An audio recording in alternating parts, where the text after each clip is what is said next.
So what I wanted to ask you was, what is your role? So you're basically a small business guy. You're an entrepreneur. Mm-hmm. Do you own part of it? Do you own all of it? Do you participate in the roasting or the business itself, or are you kind of arm's length and you're a passive investor? Yeah, so I've transitioned through a lot of those different, I guess, stages. Started off as an equal investor.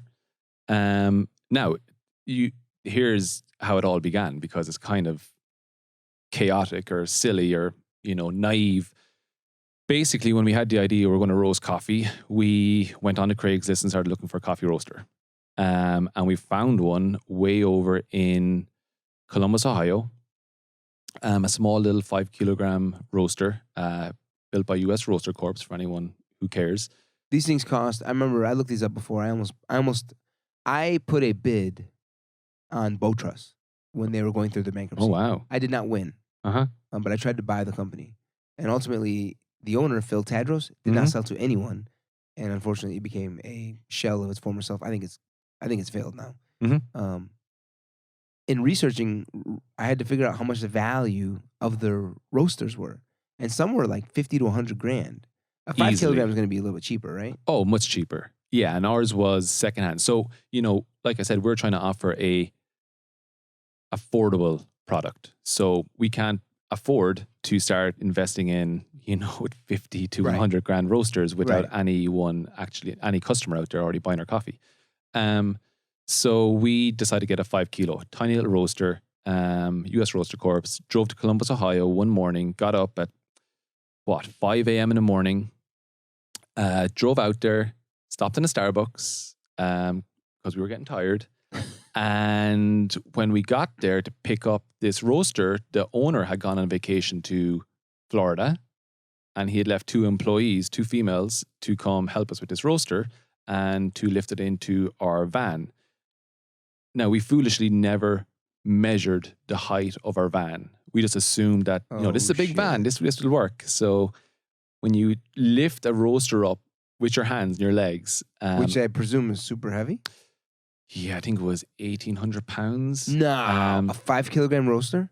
Yeah, 1,800 pounds? It's pure stainless steel. That's a ton. Yeah, that's a lot. No, okay, well then I'm way off. But it was super heavy. Okay, maybe 700-800 pounds. Hold on a second. Let me do my maths here. Are you doing like kilograms to pounds? Maybe 800 pounds. Even that sounds high. Anyway, it was a struggle for 2 people. I won't bore you down the details. Someone's going to correct me here. So 2 dudes. Yeah, 2 dudes, 2 ladies. Yeah, that's a lot. So all 4 of you guys? Is a lot for 2 people. Yeah, 800 for 2 people, yeah. That I think is almost impossible. Yeah. You break your back. Did all 4 of you do it? 3 of us did it. The other girl was just like... Just watch. Supervising. Cheerleaded. And eventually, when we realized it didn't fit, the second girl dropped out. And this on a Sunday, so we had to basically figure out how the hell are we going to get this roaster back to Chicago, because we got work on Monday morning, and we popped into U-Haul. Jobs. Our regular jobs, our then technology texting company job. And we got a U-Haul, hitched up to our van, and it fit in there, no problem. And then drove it back to Chicago. Now the trailer, this is how stupid this was. This is how naive we were. The trailer unhitched a little bit. Oh wait, so it was a hitch that you hitched to your our van, to our truck. So it did fit in the hitch. It fit into the hitch, fit into the trailer on the back, yeah. But it kind of fell off? It unhitched at the first stop sign. It unhitched? Holy shit. Unhitched, so we had to resecure it, and it didn't go trailing off? No, there's a chain that keeps it locked on. So, and we were crawling, we were moving like a turtle. But we took a little bump and it unhitched. So we secured it, all went well, brought it back. So we got the roaster for a very affordable price. What was the price? To the extent you're willing to share?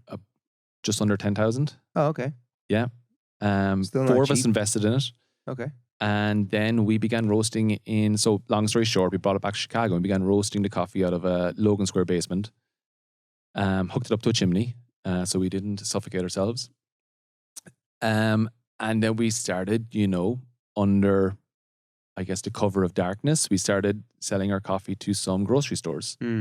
Some willing independent grocery stores that wanted to give it a shot for us and see, was there anyone interested in buying this coffee? Right. And there was enough interest for us to start looking for a physical space. Oh, nice. And that's when we gave us, I guess, the confidence to go looking for a physical space. So we did that. Were you guys selling by that time? We were selling small bags of coffee, 8-ounce, half-pound bags of coffee to grocery stores. So it was just, consumer packaged good at that stage, and still pretty much is the core of our business. Then we got a space. We found a space in back of the yards, and we. By the way, who were your biggest customers? Were they more brand name grocery stores, or were they more mom and pop type of grocery Mom and pop. I mean, you need to have a lot more.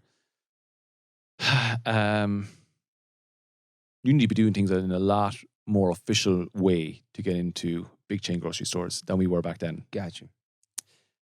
So we got a place in back of the yards on 51st Street, renovated ourselves, did all the renovation, and basically when it came into plumbing, electric, then we obviously got qualified plumbers and electricians to do that work. And then I was roasting. So at that point, you asked me what was my progression. I was roasting. You were? I was roasting. I was self-learning how to roast with my partner and his brother, who became partner as well. And we did that. We kind of changed that role of roasting because we were doing this on top of our job. So we would leave our job at 5 o'clock. We would cycle our bicycle down. We didn't have a car. So we'd cycle our bicycle down to back of the yards, 51st Street, from kind of West Town area. What? So you'd cycle 60 streets. How many, was it an hour? 40 minutes. Okay. 40, 45 minutes. And then you'd put in a 3-4 hour shift of roasting because it's a small roaster. We don't have a lot of customers. But because it's a small roaster, you got to roast a couple of times. And then we don't want to repeat it too often. So we give would. the machine a break. Yeah, we give the machine a break, give ourselves a break, try and roast a little bit ahead of the curve, and then have enough to do you through a week. Wow. So we do that. And then eventually we got our coffee shop up and running. And you guys have a coffee shop? We do have a coffee shop. Sputnik Coffee. Oh, cool. Where's it at? It's in the same place, 51st Street and Hoyne. Cool. So if you go down to Sputnik, you will see now an upgraded roaster is in the back of the shop. And then we have a little small cafe, but it's mostly a working space for us. So there's always noise going on. Our hours are 6 a.m. until 1 p.m. and then it all becomes production. And that, gets the morning traffic. So most people moving through that area would have come and gone by then anyway, at least to keep the business viable. So then we moved into, well, now we have a shop, so we need to do a new role. The new role becomes you're trying to manage a cafe and operate a cafe. You're roasting coffee is another role. Are you still working at your regular job? I was. One of the guys had quit. So at that point, there was one full-time. Yeah, his name's Vova. So Vova had quit the previous job with me. His brother was just finishing up a master's degree. He was practically working full-time then. He just, had a master's degree. Volvac and his brother. Finish. Volva and his brother. Volva, V-O-V-A. What's his brother's name?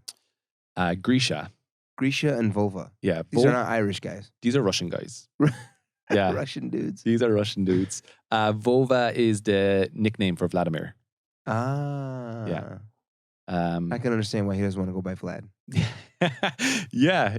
It's not the most he popular sometimes name. does. He sometimes confuses people and he'll answer the phone and say, "Hey, Vlad," and they're like, "We're looking for Vova." But yeah, I think he's getting better at sticking with Vova. Vova also sounds like the female version of Volvo. Don't ask me why. This is what I'm saying. Of what? Volva sounds like the feminine version of Volvo, the car. The car? Yeah. Okay. Don't ask me why. That's just what comes in my mind. It's like that little circle with an arrow. It was just a circle with the cross at the bottom. Yeah, kind of like that. Yeah, for some reason. Riding a Volvo. Mm-hmm. Oftentimes, dear man, I make no sense. This is one of those times. Yeah, it's all right. Same as me. So okay, so this is a cool story. So you guys are all starting to do it. A couple of full-time guys, pretty much. And you're learning not only the roasting business, but now you're learning the retail coffee business. retail coffee business. We had both worked in coffee shops before, so we were more familiar with that side of it. Yep. And then you have to do the distribution side of it. So you got your roasted coffee. Now you need to get that to customers. Mostly grocery stores. Did you do any restaurants? No restaurants. A couple of cafes. Our challenge was with restaurants is that a lot of restaurants don't want their own inventory of machines. It costs a lot of money for them too. Yeah. I mean, like an espresso machine and everything else goes with it. Yeah. You're 1,000 here, 1,000 there, 1,000 here. Yeah, 10,000 for this if you want to go higher. I've thought in this restaurant, I need to do something about my coffee situation here, and I've thought, do I invest in coffee makers and things like that? I looked them up; they're not cheap. They're not cheap. No, I mean you can find good deals if you're willing to go secondhand. But a lot of restaurants, they want that because it's not. I mean, coffee is not your primary business. You're in food. Yes. But people do expect coffee, so they oftentimes the restaurants would prefer that we would rent them the equipment. Yes. But we're not willing to invest more money into that side of the business. Yep. So we just stayed away from it.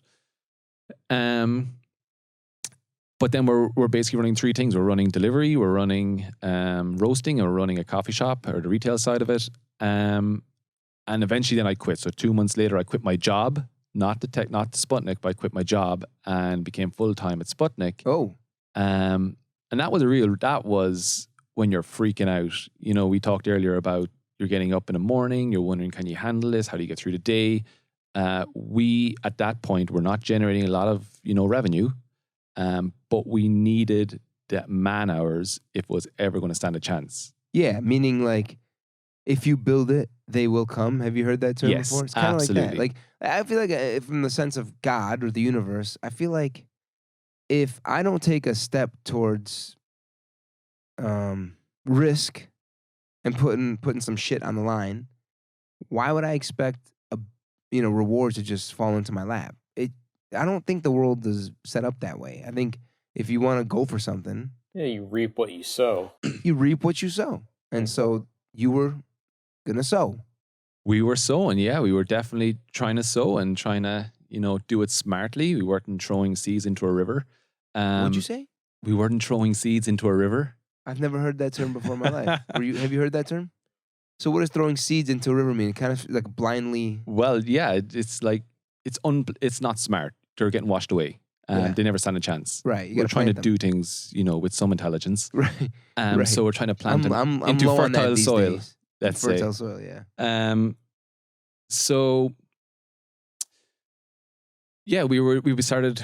Basically, we took that risk. Vova had already taken a risk. A couple months later, I took the risk with him. His brother, who had just graduated a master's, decided that he'll do it with us too. So three of us move in and try and start making this company Two Russians successful. And an Irish guy. Two Russians and an Irish guy. Yeah. And there is a fourth partner who at that point is arm's length and still is arm's length, who's Russian, Ukrainian. I guess it depends on who he's talking to. Even more suspicious. Yeah, absolutely.